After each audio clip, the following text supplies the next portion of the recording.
பாடும் என் மனம். இளமை என்னும் மோகனம் இணைந்து பாடும் என் மனம். பட்டு விரித்தது புல்வெளி, பட்டு தெரித்தது விண்ணொளி.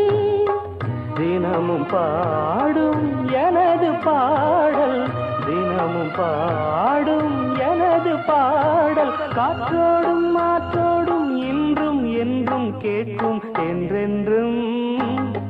காலை நேர பூங்குயில் கவிதை